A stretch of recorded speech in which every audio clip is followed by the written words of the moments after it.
नमस्कार, मैं शंभू कुमार सिंह और आप देख रहे हैं नेशनल दस्तक। मैंने पहले भी आपको बताया था कि जो सवर्ण पत्रकार हैं वो दो खेमे में हैं।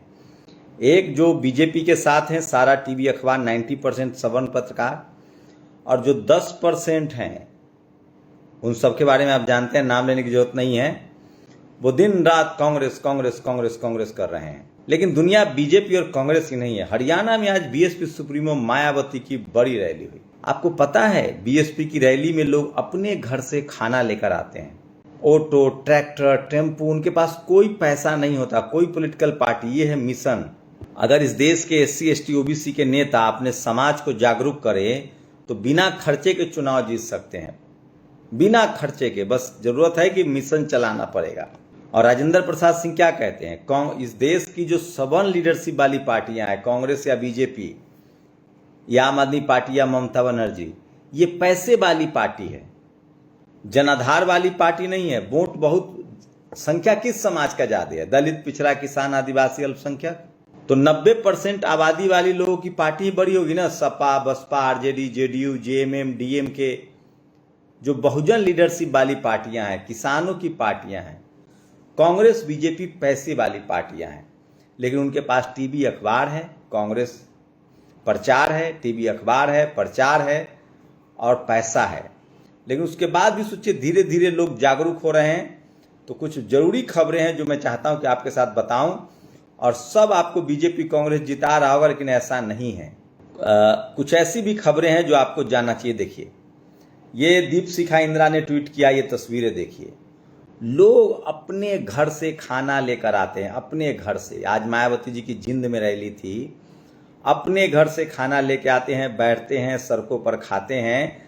कोई दूसरी पॉलिटिकल पार्टी हो तो वो आपको गाड़ी भेज के लाएगी, पैसा देगी, ये सब करती है, लेकिन ऐसा नहीं है। तो ये है ताकत। ये ताकत होती है बहुजन समाज की, बहुजन समाज के दलों की। और ऐसे तमाम वीडियो मैं आपको दिखा सकता हूं कि किस तरह का जन सैलाब उमड़ा था, जो बाकी लोग आपको नहीं दिखाएंगे। तो हरियाणा में जैसा आप सोच रहे हैं वैसा कुछ नहीं है। इस बार मिली जुली सरकार बन सकती है, लेकिन टीवी अखबार के जरिए कोशिश हो रही है कि एक ब्लोअर हवा पैदा किया जाए कि वहां या तो बीजेपी है या कांग्रेस है। मैं फिर कह रहा हूं, बहुजन समाज के लिए सबसे ज्यादा जरूरी मिलीजुली सरकार होती है। अगर मिलीजुली सरकार बनती है तो आपका समय और अच्छा जाएगा, आपके मुद्दों पर बात होगी। और मजबूत नहीं, मान्यवर साहब कहते थे, मजबूर सरकार चुनिए। जब आप मिलीजुली सरकार चुनेंगे डेमोक्रेसी में, तो वो आपके लिए स्कूल, अस्पताल, पढ़ाई लिखाई, दवाई का इंतजाम करेंगे। इसलिए मैं कह रहा हूं कि मिलीजुली सरकार चुनिए, और ये ताकत दिख रही है। तो सोचिए, इस देश में आज भी बीएसपी के बड़े फॉलोअर्स हैं, बड़ी संख्या वाली पार्टी है।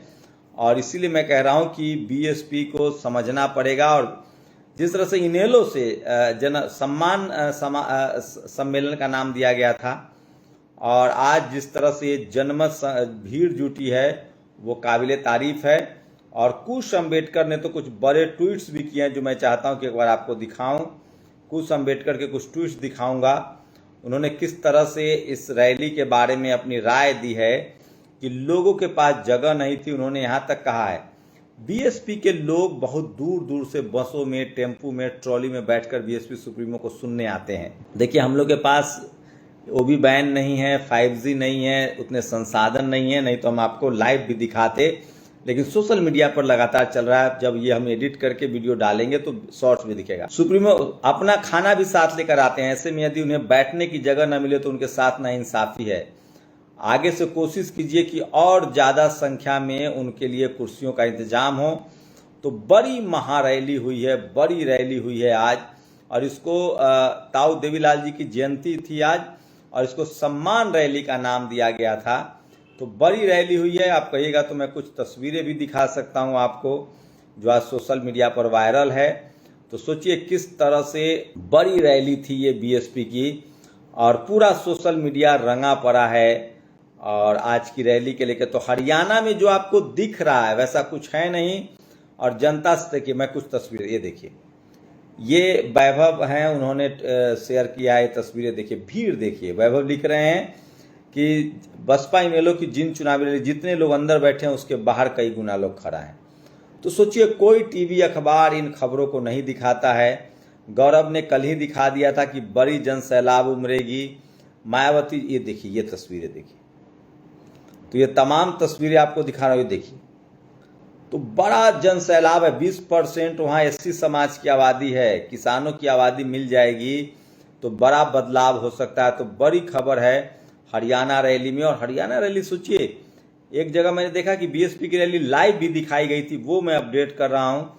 तो सोशल मीडिया ने पूरा खेल बदल दिया है और अब बहुजन समाज के लोग भी जागरूक हो रहे हैं। तो ये बड़ी रैली थी जो मैं आपको बता रहा था। तो हरियाणा की आज की रैली जो है वो बड़ी रैली हुई है। और चाहिए तो एक बाइट भी सुनाता हूँ मैं। जाते ही मालूम पड़ जाता हर गांव में, गांव देहात में कि यहाँ पर दलित वर्ग के लोग रहते हैं। तो मायावती जी ने बताया कि उन्होंने किस तरह से जो काम किया है यूपी में 4 बार मुख्यमंत्री रहकर, अगर उनको मौका मिला तो आगे भी काम करेंगे। तो हरियाणा में बड़ी रैली हुई बीएसपी सुप्रीमो मायावती जी का, ये देखिए, ये तमाम तस्वीरें हैं जो सोशल मीडिया पर है। और सोशल मीडिया की वजह से ये देखिए महिलाओं की भागीदारी, तो बड़ी रैली थी। और टीवी अखबार आपको नहीं दिखाएगा, इसलिए हम लोग की कोशिश होती है कि जिनको कोई नहीं दिखाता है उनको हम लोग को दिखाया जाए, यही है। अब कुछ और तस्वीरें ये देखिए, ये छत्तीसगढ़ में बच्चे नदी तैर कर जा रहे हैं पढ़ाई करने, कह रहे हैं कि एक पुल तो दे दीजिए साहब। तो सोचिए इस तरह की स्थिति है इस देश में। और ये देखिए गुजरात में छात्रों के साथ किस तरह से बदसलूकी हो रही है, ये गुजरात मॉडल है। और ये आजकल ये देखिए, ये टीना डाबी हैं, टीना डाबी लगातार सड़कों पर निकल रही हैं, चाहे सफाई का मसला हो, मिड डे मील चेक कर रही हैं, स्कूल में जा रही हैं, बच्चों को जा रही हैं। तो कोई दलित, पिछड़ा, आदिवासी, किसान, अल्पसंख्यक जब सत्ता में आता है, जब उसके पास ताकत आती है, तो वो लोगों की जिंदगी को बेहतर करने में खर्च करता है, न कि जातिवाद करने में या धार्मिक हिंसा फैलाने में या धर्म के नाम पर राजनीति करता है। तो आप ऐसे राजनीति को प्रश्रय दीजिए जिसमें स्कूल, अस्पताल, पढ़ाई लिखाई, स्कूल, अस्पताल और दवाई की चर्चा हो। तो हरियाणा में जो इतना दिख रहा है वो इतना आसान नहीं है। और मैं फिर कह रहा हूं, 60 साल कांग्रेस की मोनोपोली रही, आपको कुछ नहीं मिला। बस फर्क इतना है कि 60 साल जो कांग्रेस चुप चोरी से करती थी, 15 साल में बीजेपी ने डंके की चोट पर वो करना शुरू कर दिया और आपको जातिवाद समझने आने लगा।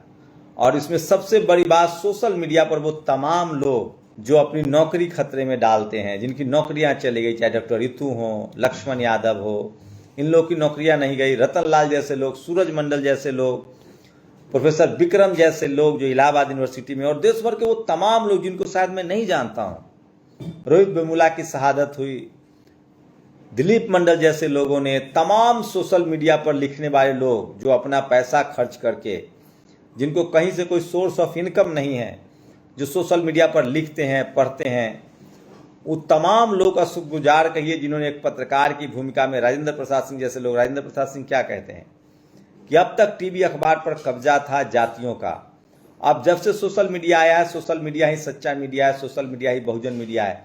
कहीं एक पत्ता गिरेगा, वहां का आदमी उसको फोटो लगा देगा कि देखिए भाई इस पेड़ से पत्ता गिरा है। तो सोशल मीडिया आने के बाद डाइवर्सिटी आई है, तमाम एससी, एसटी, ओबीसी, किसान कम्युनिटी के लोग अपनी बातों को लिख रहे हैं, रख रहे हैं। ये एक अच्छी बात है, कम से कम इस वजह से डाइवर्सिटी बढ़ी है। और मैं इसीलिए कह रहा हूं कि सोशल मीडिया ही सच्चा मीडिया है, सोशल मीडिया ही बहुजन मीडिया है। इस देश में राजनीति के रसायन शास्त्री साइकिल से बीएसपी पार्टी बनाकर सत्ता हासिल करने वाले, दर्जनों राज्यों में चुनाव जीतने वाले मान्यवर कांसी राम साहब ने कहा था कि मिली जुली सरकार जो होती है, गठबंधन की सरकार जो होती है, वो बहुजनों के दृष्टिकोण से अच्छा होता है। अभी नरेंद्र मोदी जी की सरकार है, कांग्रेस की सरकार में सबसे बड़ा, इस देश में 3 सरकारों में बड़ा काम हुआ। 60 साल कांग्रेस ने राज किया, बाबा साहब को भारत रत्न नहीं मिला, मंडल कमीशन लागू नहीं हुआ, आरक्षण इंप्लीमेंट नहीं हुआ ठीक से। एक मिलीजुली सरकार बनी बीपी सिंह की और ये सब काम हो गए। इससे पहले मिलीजुली सरकार थोड़ी सी सरकार चौधरी चरण सिंह की बनी थी, उसमें भी किसानों के लिए काम हुआ था।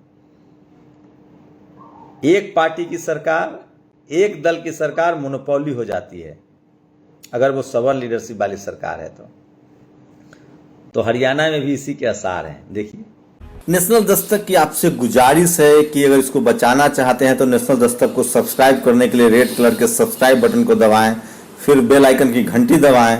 नेशनल दस्तक को बचाने के लिए बहुत जरूरी है कि हर खबर को शेयर करें, लाइक करें, कमेंट जरूर करें।